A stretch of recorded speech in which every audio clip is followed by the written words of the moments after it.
Bem, e a parte da discussão sobre convite ou não para o Supremo, há algo também relevante que aconteceu ontem envolvendo o presidente Jair Bolsonaro. Ele se reuniu com o ministro Paulo Guedes antes de ir ao Supremo com os empresários e atendeu ao pedido do ministro Paulo Guedes sobre veto à decisão do Congresso para aumento de funcionários públicos até o final do ano que vem. A gente já tinha colocado esse assunto aqui para o nosso ouvinte. Paulo Guedes era contra. Esse assunto, de alguma forma, caminhou no Congresso. Todos os partidos, com exceção do Novo, fizeram ali o acordão para aprová-lo. Só que agora o presidente da República está dizendo que isso não passará pelas mãos dele. E Jair Bolsonaro falou isso aqui. Eu sigo a cartilha de Paulo Guedes na economia. E se ele acha que deve ser vetado esse dispositivo, assim será feito. E Paulo Guedes lembrou que servidores não terão redução salarial nem o emprego ameaçado, como a maioria da população durante a pandemia. Com 2 anos sem aumento, estamos falando de 130 bilhões de reais, que poderiam ser usados justamente em outras atividades. E, dessa forma, o presidente já colocou as cartas na mesa, né, Rafael? Vai ser um veto corajoso do presidente da República, né? Porque é preciso reconhecer que politicamente não é fácil. Ele contraria não só um grupo importante de funcionários públicos que tem muito poder, tanto é assim que, como a gente sempre lembra aqui, dobraram o ex-presidente Michel Temer, dobraram a ex-presidente Dilma Rousseff, em momentos de crise econômica muito grave também, dobram violentamente e constantemente o Congresso Nacional lá em Brasília, em âmbito estadual, municipal, fazem a mesma coisa com assembleias legislativas, com câmaras municipais, e não são as faxineiras, não são os guardas de trânsito, não são geralmente as enfermeiras, aqueles que lidam com o público, né? São aqueles funcionários públicos que têm mais trânsito no gabinete, que conseguem ser atendidos pelo presidente da Câmara, pelo presidente do Senado, pelo ministro tal, pelo ministro do Supremo Y, esses conseguem tudo o que querem. E vejam a que ponto a gente chegou, né? Eu sempre faço questão de ressaltar isso aqui, porque beira o ridículo, né? Num país atravessando a crise que nós estamos atravessando, em primeiro lugar, sanitária, gravíssima, inédita para a nossa geração. Em segundo lugar, econômica, talvez também a mais grave da nossa geração. O que a gente está pedindo e gastando uma energia enorme é para evitar reajuste salarial por 2 anos para quem já ganha muito mais do que aqueles que exercem a mesma atividade na iniciativa privada. Esse sim com as costas sangrando, perdendo milhões de empregos, aqueles que estão nos empregos perdendo salário, tendo de fazer acordos com o patrão, perdendo 25%, 50%, 70%, tendo de tirar filho de escola particular, indo para a escola pública, ou seja, transformando completamente a vida em questão de 15 dias, um mês. E aqui a gente de joelho pedindo, olha, por favor, se vocês puderem ficar sem aumento 2 anos, dá uma ajudinha pra gente. Isso é uma coisa tão absurda, né?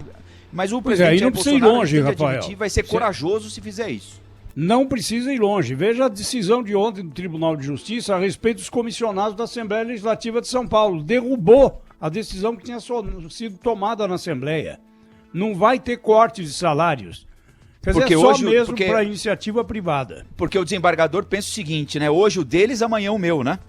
Exatamente. E aí ele diz o seguinte, fala, então é melhor não mexer com ninguém, porque agora já mexeram no deles, amanhã vem alguém aqui e mexe... Bom, o ministro Marco Aurélio falou na entrevista aqui pra gente que o salário deles está achatado, né? Se o ministro do Supremo dá um recado desses aí... E aí eu me pergunto se essa questão não foi o velho e bom bode na sala de possibilidade de reajuste para funcionários públicos, que foi mantida pelo Congresso, vai ser vetada pelo presidente Jair Bolsonaro, o Congresso entregou a parte dele para os funcionários públicos, o presidente Jair Bolsonaro também ali coloca, olha, estou fazendo a minha parte, isso não dá agora, eu até queria, mas não vai ser possível. E dessa forma, se tira o bode na sala e não se discute a questão principal, que é qual vai ser a quota que o funcionalismo público vai entregar efetivamente. Porque ele teve o reajuste mantido pelo Congresso, o presidente vai dizer, não, reajuste não pode, espera um pouquinho que agora não tem clima, e fica por isso mesmo. E dessa forma se evita que a discussão prossiga. Por isso que eu acho que a gente tem que olhar também para a possibilidade de ser um bode na sala que foi colocado e retirado.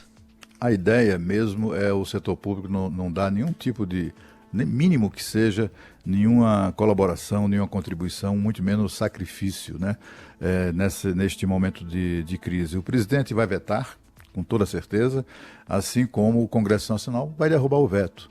E se for judicializado, também isso vai perder, porque vai acontecer no plano federal o que aconteceu em São Paulo, né? O governo, já é um milagre sair do governo uma proposta nessa direção.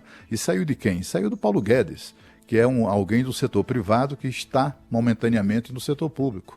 Mas essa ideia, não tenham dúvida, não agrada a ninguém no poder executivo, nem mesmo o próprio presidente. O presidente está aí nessa conduta de avalizar tudo que o Paulo Guedes recomenda, mas ele tá os dois estão meio que isolados ali nessa posição no Poder Executivo, essa que é a verdade.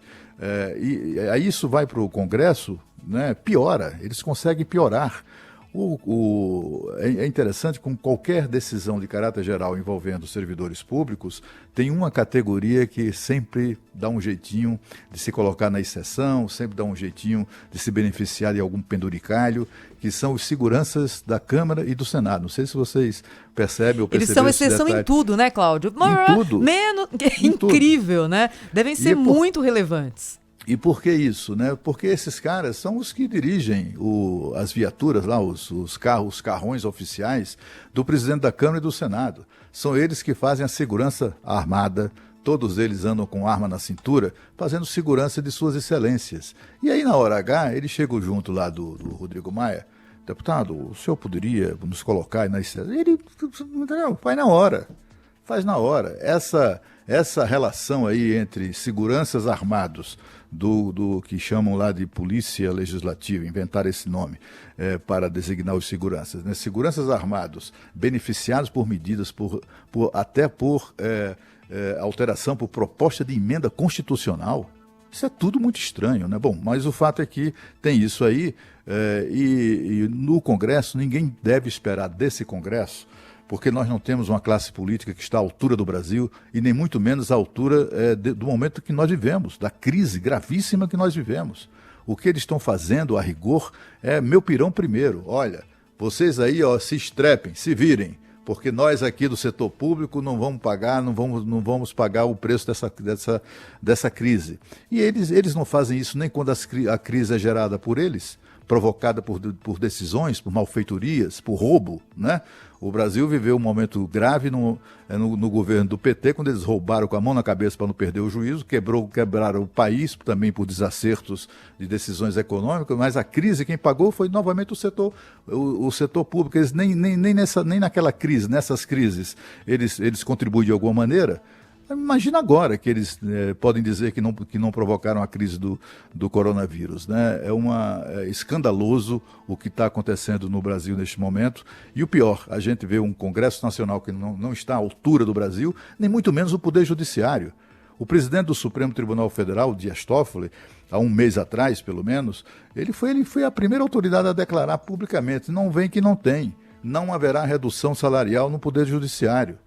Eles não estão nem aí. E olha que é o Poder Judiciário, talvez venha a ser, no Brasil, no setor público, aquele mais bem aquinhoado do ponto de vista de dinheiro. Haja vista aí as reportagens de Pedro Campos sobre esse assunto e também as denúncias seguidas de supersalários no âmbito da justiça. Não tenham dúvida, o setor público não vai dar nenhum tipo de contribuição. Eles nem sequer colocam em votação projetos deles próprios, que acabam com penduricalhos, projetos que reduzem as possibilidades. Tem aí um projeto que foi relatado pelo deputado Rubens Bueno, um projeto que limita mesmo, né, que estabelece ali um corte no teto salarial do servidor público. Nem isso eles botam para votar, eles não querem nem saber.